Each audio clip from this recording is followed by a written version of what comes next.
Hey everybody, welcome back. This here is a, I'm not sure what this is, it's a Frankenstein.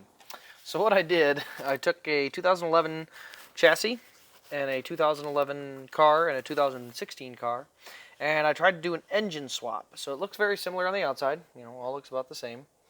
The rear end, all will be the same in there. And the biggest difference you'll see is under the hood, that, and here's what it looked like before. Let's see, I gotta pull the piece off. That's what it looked like before, just a plastic cover, nothing else. And then the motor detail used to be this, plastic block. Also, I color the air intakes black instead of silver. I think it looks better.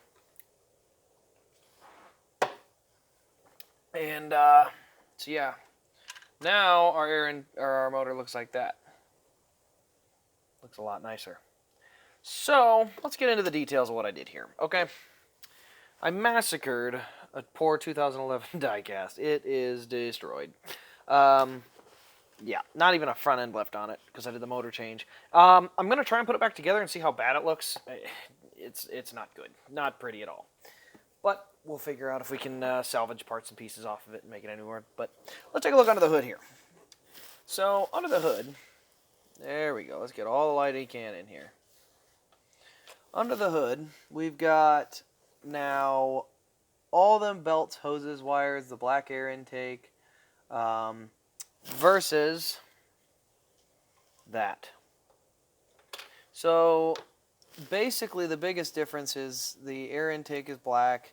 We've got hoses and wires there, and then if you look down through the car, it's not just a solid cover. There's an actual engine detail to it. So I did that. I just kind of did that to see if I could get it done. I had to chassis lower it because these wheels sit taller when they have all the stuff on them. So that's what a chassis lower looks like. It looks about that low to the ground. No springs in it. Here's what it looked like before. Let's pop them wheels all the way up. It was sitting way up like that. And I didn't like that. The spring was just too big a spring on that. It usually sits about here on average, so lowered it sits about there. So this is one I didn't mind lowering. I don't think it's going to stay on this car, honestly. I think I'm going to use this towards a different car that I really like or something like that, because the engine detail is way better. I mean, this is a good version of an ARC. So yeah, I did that. If you want to see here, the only other thing I was looking at was seeing if I can move that over to the new one, but I wasn't able to do that. Not easily enough, at least. But yeah, I mean, this is a big deal. We go from a basic plug-looking thing, just very basic and bland, and a plastic cover, and we go from that to this, and we got an actual engine detail in there. We got real deal stuff. Now, I want to warn you all right now what happens. You break this, you break this. I mean, you see the crack there. See the crack there. It doesn't necessarily have to break, but realistically, it very well might.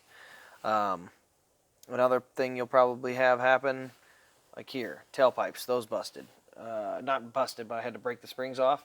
And there's two holes that hold them in on this chassis. Two holes are right there. See those?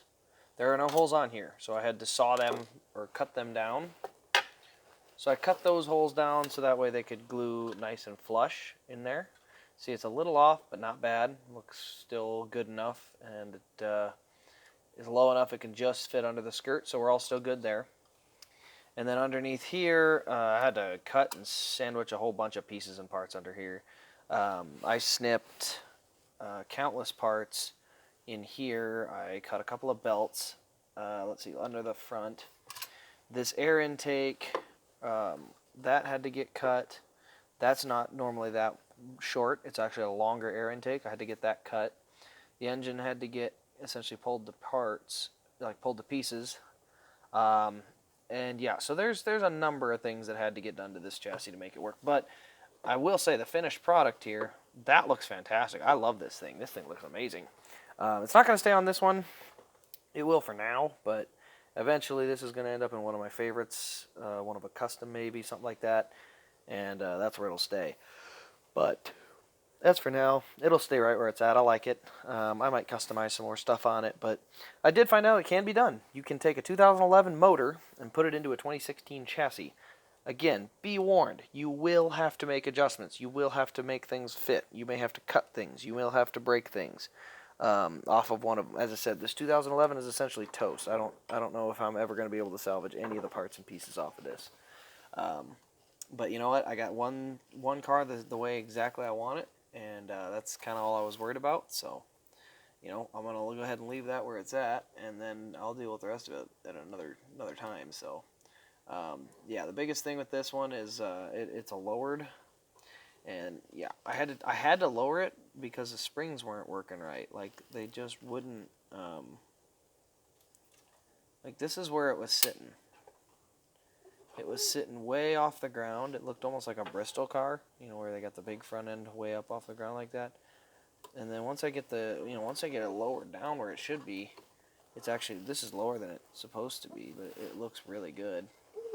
So, yeah, that's kind of where it's at. As I said, on the left, on these, I've just got, this is the front axle piece. As you can see, the top piece where the shock goes broke off. Just little things like that where they just kind of, pieces fell apart as it was getting put on. So, nothing I can really do about it, unfortunately, but that's part of it. You know, that's why you call it a donor chassis. It's not meant to stay together. Not the whole time, at least, but I'll try and put that that other one back together, and I'll put some pictures down on my Instagram. Maybe I'll put a video of what it looks like back together, but that's for that. This is a custom project from Race Craze. If you like the content, give it a like. If you leave a comment and subscribe by July 7th for the Diecast giveaway. And also make sure that you leave that notification bell on so you can see all the new stuff when I upload it. So stay tuned for the attempt to put that chassis back together. But as for now, we'll see you in the next video.